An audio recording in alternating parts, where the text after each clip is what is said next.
All right, let's jump right into this explainer because today we are going to completely flip the script on weight loss and aging. Instead of obsessing over the number on the scale like we usually do, we're putting a magnifying glass directly on our muscles. We're drawing on some incredible insights today from Dr. Gabrielle Lyon, who argues that the way we look at human health is, well, fundamentally backwards. Think about it. We spend decades obsessing over treating obesity when the actual root cause of our aging and our metabolic decline is something completely different. Here's our roadmap for today. We'll cover 1. Muscle, the longevity organ. 2. The metabolic sink. 3. The protein protocol. 4. Resistance training rules. And finally, 5. Supplements for muscle health. So let me ask you a question. What is the true organ of longevity? I mean, most of us jump straight to the heart, right? Or maybe the brain when it comes to living a long, healthy life. But the science points us in a completely different and honestly super surprising direction. The answer is actually your skeletal muscle. See, skeletal muscle isn't just a slab of tissue used for lifting heavy things or, looking good in a t-shirt. It's actually a highly dynamic, nutrient-sensing endocrine organ. It acts as this massive reservoir for amino acids, and incredibly, it's responsible for roughly 80% of your body's glucose disposal. Your muscles are literally dictating your metabolic health, constantly sending signaling molecules out to the rest of your body, including your brain. All right, let's move into section 1, muscle, the longevity organ, and see how this reframes everything. So, this right here is the major paradigm shift.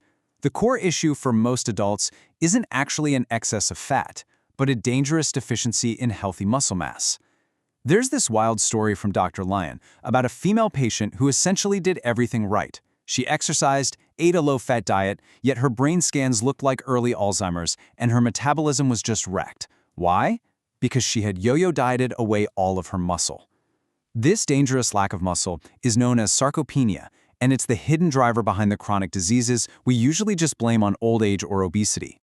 Moving on to section 2, the metabolic sink. Let's look at exactly how this works internally. Think of your muscles kind of like a suitcase. When you eat carbohydrates, they get stored in the muscle as glycogen. But if you're inactive, your muscle becomes like an overpacked suitcase for a 4-day trip where you've somehow packed for 30 days. The carbohydrates literally have nowhere to go.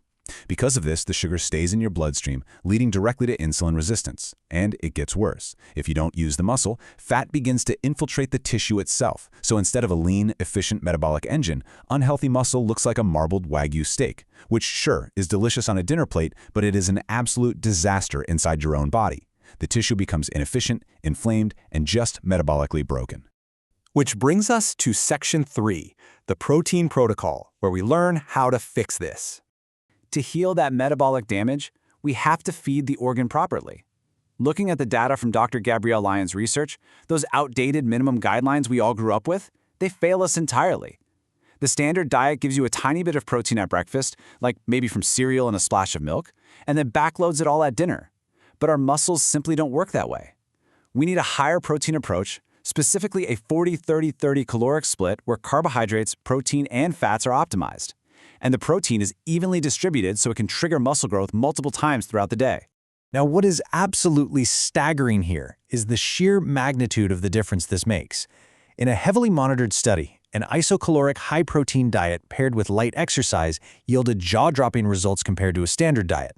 Now remember, isocaloric means both groups ate the exact same amount of total calories, yet the high-protein group had 46% more total weight loss, 60% more fat loss, and they preserved 40% more of their precious lean muscle mass. So yes, calories matter, but protein actively dictates where that weight is lost from. So the golden rule I really want you to anchor into your mind is exactly 1 single gram of high-quality protein per pound of your ideal body weight every single day. So for example, if you weigh 200 pounds right now, but your ideal healthy weight is 150 pounds, you should be aiming for 150 grams of protein daily. And just a quick aside, there is absolutely no scientific evidence that this level of protein damages your kidneys or inherently causes cancer. That is a completely outdated myth, so don't let it scare you off. Okay, so walking through your day, here's exactly how you distribute that number. Step 1 is the most critical. Your first meal of the day absolutely must contain 30 to 50 grams of high-quality protein. Why? Because you have to cross what's called the leucine threshold. Leucine is an essential amino acid that acts almost like a key in an ignition. Hit about 2.5 grams of it, and boom, you turn on muscle protein synthesis. Your middle meals are basically there to help you reach your daily total, and your final meal should again be a robust 30 to 50 grams to protect your muscles during the overnight fast. Also note that while animal protein perfectly mimics human tissue, which makes it highly efficient, plant protein works just as well. You just have to increase the total volume on your plate to get enough of that leucine. All right, Section 4, resistance training rules. Because diet is only half the equation. Now we actually have to mechanically stimulate this organ. But to avoid the tendon injuries that completely sideline adults in their 40s and 50s, the source emphasizes prioritizing what fitness expert Pat Davidson calls high ground movements. See, as we age, our tendons take a lot longer to recover than our muscles do. So doing highly complex, unstable exercises can lead to a catastrophic tear. That puts you on bed rest, which causes a catabolic crisis where you lose muscle fast. We definitely want to avoid that. So what does this actually look like in a gym routine?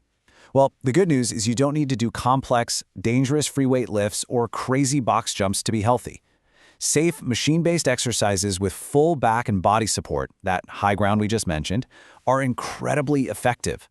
You can safely push your muscles to the point of hypertrophy. And here is the absolute best part. Contracting your muscles intensely like this releases myokines.